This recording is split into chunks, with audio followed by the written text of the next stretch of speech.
Hello everyone, this is Ilayda from Clemta. If you are a non-US founder running a US business or thinking about launching one, there is a new bill that could reshape your tax planning, compliance strategy, and cross-border operations for years to come. The One Big Beautiful Bill Act just passed, and it is not just a political headline. It includes real, concrete changes that affect how much tax you will pay, how you report contractor payments, and how you move money across borders. Let me break it down for you clearly and practically from the perspective of a foreign founder operating in the United States. First, some good news. Remember the headache around sending and getting Form 1099s after just $600 in payments? That rule is now rolled back. If you are selling on platforms like Etsy, Amazon, or PayPal, you will only receive a Form 1099K if your sales are over $20,000 and you have more than 200 transactions starting from 2025. This removes a lot of noise for smaller sellers and indie founders. So, non-US founders who sell on US platforms will avoid 1099K forms at low volumes, but they remain subject to withholding and treasury rules on US sourced income. The Act also raised the threshold for issuing Form 1099 NEC for payments to US-based contractors from $600 to $2,000 starting in 2025, and it will be indexed for inflation. That means fewer forms to file, fewer IRS letters to worry about, and less overhead, especially if you are paying dozens of freelancers or influencers small amounts. Now, here's a change you need to pay attention to.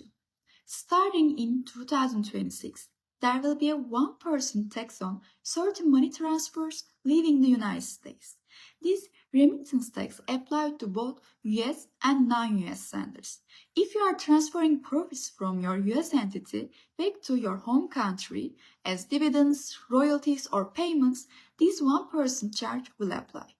For example, if your UK-owned Delaware C Corp pays a $100,000 dividend back to home, you could pay an extra $1,000 in remittance tax on top of any applicable withholding tax. The clear message here: the US wants you to reinvest your profits locally, not move them offshore. Many of the tax cuts that were originally set to expire in 2025 are now permanent.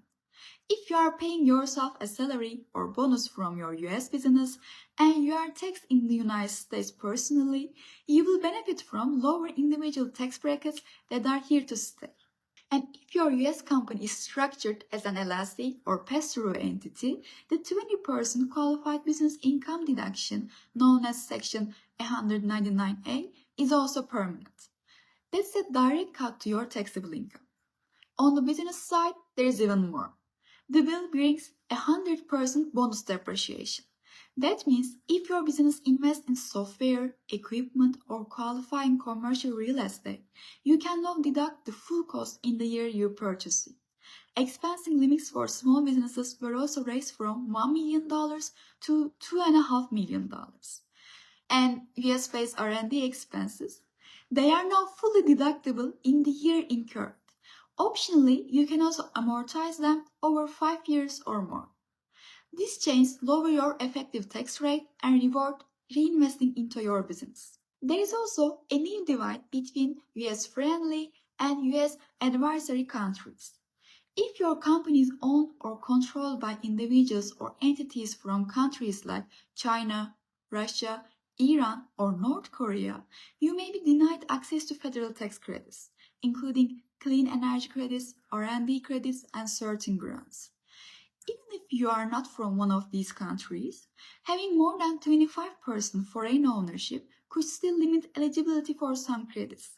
To stay compliant, some founders may choose to restructure, perhaps by involving US co-investors or staying below ownership thresholds. This bill spans hundreds of pages and includes topics we couldn't discuss in this video, such as higher interest deductions and foreign-derived intangible income and global intangible low-tax income.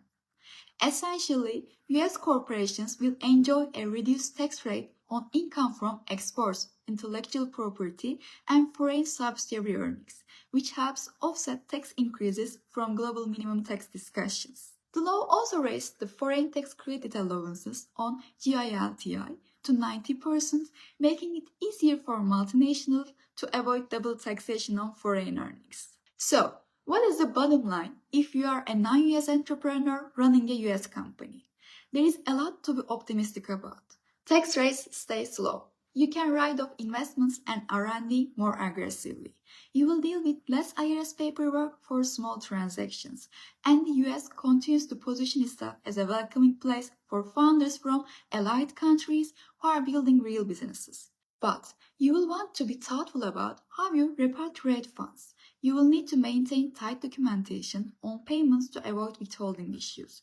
And if your home country is on the restricted list, your ability to access US government incentives may be limited. At Clemta, we have international founders set up, manage, and scale their US businesses, from formation to banking, compliance, taxes, and more. If you want clarity, simplicity, and long-term support, let's talk.